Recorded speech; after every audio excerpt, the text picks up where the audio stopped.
Ciao ragazzi, oggi parliamo di uno degli argomenti più allenati in assoluto, ovvero l'estrazione. L'estrazione infatti la alleniamo tutte le volte, a fuoco, in bianco, ed è un argomento su cui continuiamo a tenerci monitorati, è molto semplice monitorarla. Il problema è che il più delle volte, non sapendo come farla, andiamo a forzare solamente la velocità, creando più danni che benefici. Bene, in questo video vediamo come fare l'estrazione corretta e sfatiamo un po' di dicerie errate. Cominciamo!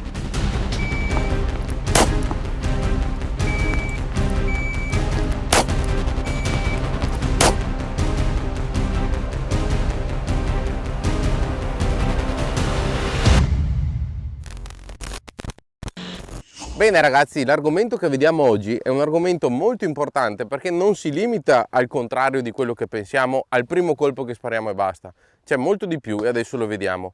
Il problema che deriva dall'estrazione è causato il più delle volte dalla velocità, dal tempo. Perché? Perché è il primo benchmark e l'unico benchmark molto facilmente monitorabile, cioè facciamo partire il nostro timer, facciamo l'estrazione, spariamo e abbiamo un chiaro riferimento temporale di quanto abbiamo impiegato a fare l'estrazione. Questo comporta il fatto che andremo a lavorare solamente sulla velocità, cosa che, come abbiamo detto, causa più problemi che benefici. Il fatto è che l'estrazione è un rapporto tra la velocità che impieghiamo, la precisione che otteniamo e la ripetitività che riusciamo ad avere in questa fase.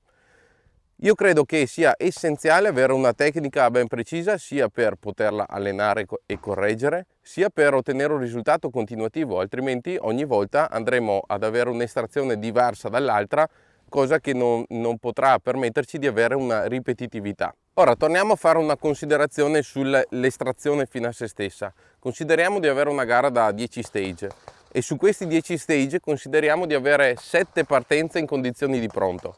Quindi avremo 7 reali estrazioni. Bene, se noi lavoriamo assiduamente per andare a togliere quel 2 decimi sulla nostra estrazione, noi il risultato che porteremo a casa sarà che per 7 stage abbiamo risparmiato 2 decimi, quindi 1 secondo e mezzo. Magari rischiando anche un po' perché nella fase di estrazione non siamo sempre fluidi puliti e andiamo un po' a forzare, quindi rischiare.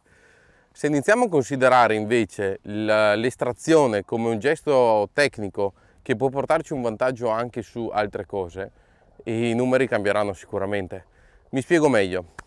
Quando parliamo di estrazione non è solamente questa fase qua, ma è anche ogni nuova acquisizione, ogni nuovo appuntamento che abbiamo. Quindi in ogni movimento che abbiamo durante la gara andremo a ripetere questa fase da qui in avanti.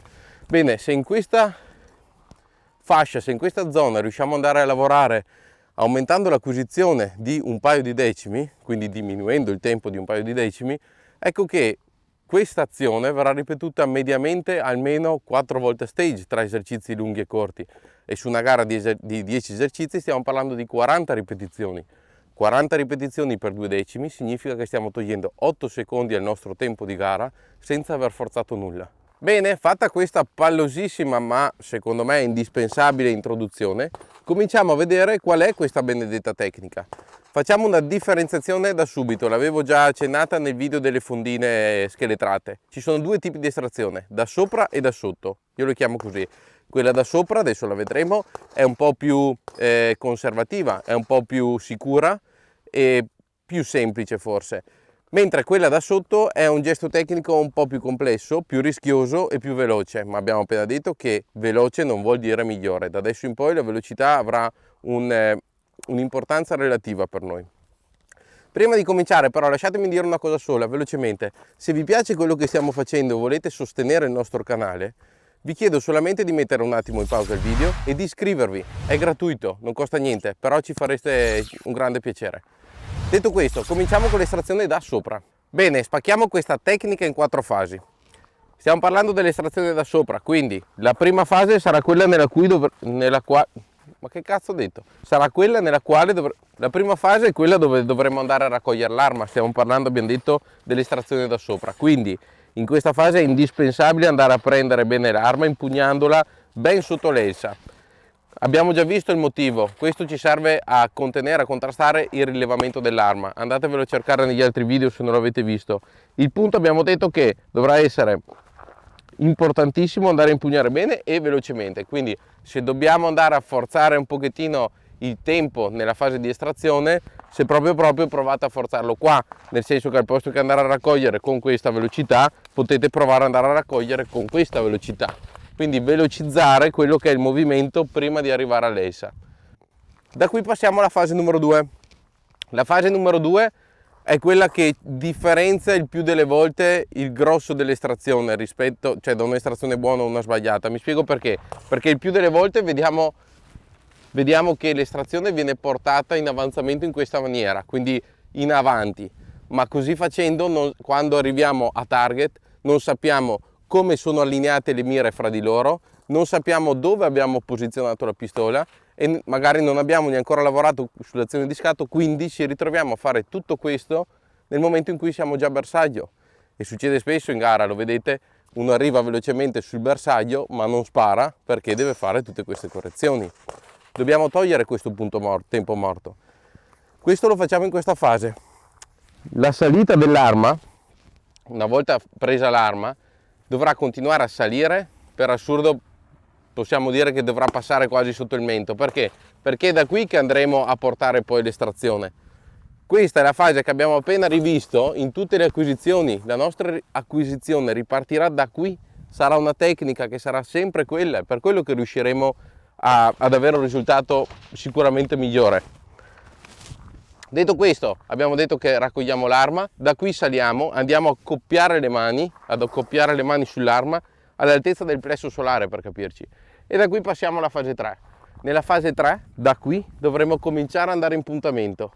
Il puntamento ho voluto spaccarlo in 2 fasi, perché nella prima fase ci occuperemo appunto di andare a chiudere l'accoppiamento delle mani e cominciare ad andare a lavorare sulla doppiazione nel caso di pistola in doppiazione o sull'andare a togliere la sicura per coloro che sparano in single action. Questa fase è indispensabile per portare le mire all'altezza degli occhi e cominciare ad allineare bene l'arma. A questo punto passiamo alla fase 4, dove andremo noi a posizionare l'arma nel punto preciso del target, primo. Secondo, lo faremo allineando già le mire, perché da qui riusciamo già a intravedere un po' gli organi di mira e quindi arriviamo sul target già con tacca di mira e mirino allineati, pronti sulla posizione che dovremo andare a colpire, sulla porzione di target che dovremo andare a colpire. E in questa ultima fase, se nella fase 3 avevamo cominciato a lavorare sulla doppiazione, nella fase 4 dobbiamo andare solo a far scattare l'arma, ok? Nel caso della singolazione andremo in appoggio sul grilletto, quindi a togliere quel minimo di precorsa, e qui saremo pronti a far fuoco. La prova del 9, o meglio l'ideale, sarebbe riuscire ad arrivare in puntamento, quindi nella fase finale, e scattare, ok? Questo è il risultato perfetto.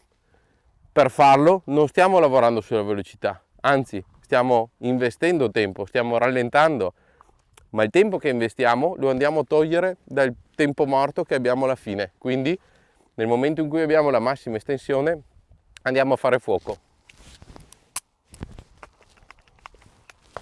Raccolgo l'arma, accoppio, comincio a lavorare sulla doppiazione, in estensione, alla fine dell'estensione arrivo con mire allineate sul target e grilletto pronto a scattare. Ragazzi, vi ripeto un'altra volta, nella fase 3 è indispensabile andare a lavorare sull'azione di scatto, quindi andate a togliere la sicura e appoggiare il grilletto in singolazione o a togliere la doppiazione il più possibile nella fase 3 per arrivare sulla fase 4 che siamo praticamente in singola. Questo ci permetterà di evitare gli strappi.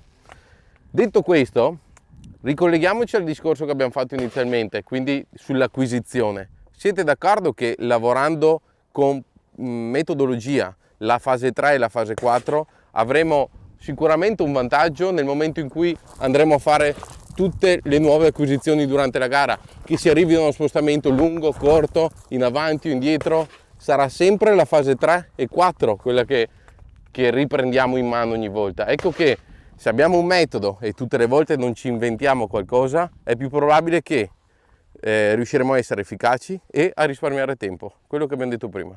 Vediamo l'estrazione da sotto. Premessa che non so come si chiami, io le chiamo da sopra e da sotto, non so se hanno un altro nome, ma siccome che il canale è mio faccio quel cazzo che voglio. Allora, dicevamo, l'estrazione da sotto, l'unica differenza ce l'abbiamo nella fase 1, quindi quella in cui dobbiamo andare ad impugnare l'arma. Da sopra andiamo a raccogliere, quindi alziamo, veniamo verso l'alto, scendiamo, raccogliamo e ritorniamo in su. Nell'azione da sotto invece saliamo e basta, quindi questa sarà l'azione. È una salita più rapida, quindi sarà un tipo di estrazione molto più performante, ma è molto più rischiosa. Essendo più rischiosa sarà meno continuativa. Il problema dove sta? Continuativa in termini di qualità del risultato. Rischieremo di andare a sbagliare spesso perché non riuscendo o comunque facendo fatica ad impugnare sempre nella solita maniera l'arma, il problema sarà nel momento in cui dovremo scavalcare l'elsa con il pollice, cosa che non succede da sopra.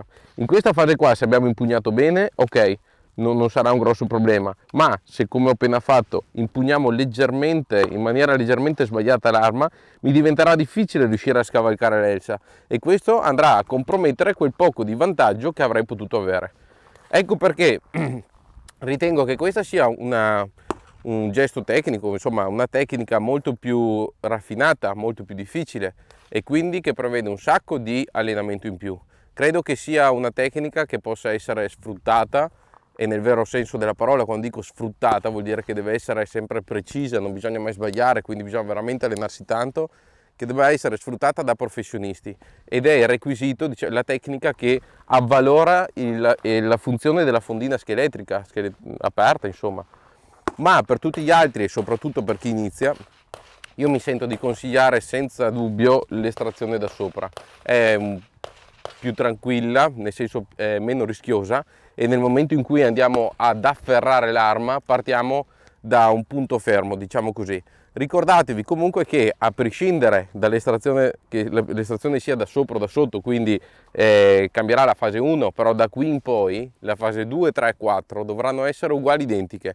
Quindi andate a lavorare bene sulla fase 3 e 4, soprattutto perché, l'abbiamo già visto, sarà per tutta la gara un vantaggio riuscire a acquisire sempre con continuità nella stessa maniera, che sia uno spostamento lungo o corto, avanti o indietro, ripartendo sempre da qui avremo possibilità di allineare correttamente le mire nel punto in cui dobbiamo andare e, essendo pronti in appoggio sul grilletto, saremo pronti a scattare senza strappare nel momento in cui arriviamo in estensione.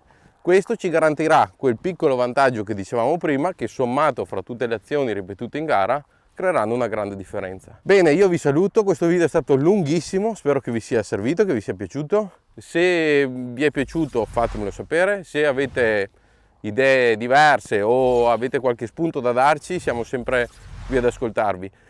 Colgo l'occasione per ringraziare quelli che stanno contribuendo allo sviluppo del canale, per noi è importantissimo, grazie mille, e se qualcuno di voi volesse unirsi a loro, qui sotto in descrizione vi lasciamo le indicazioni per come farlo. Ci vediamo prossimamente, che abbiamo un sacco di progetti in testa e stiamo crescendo sempre più. Ciao a tutti!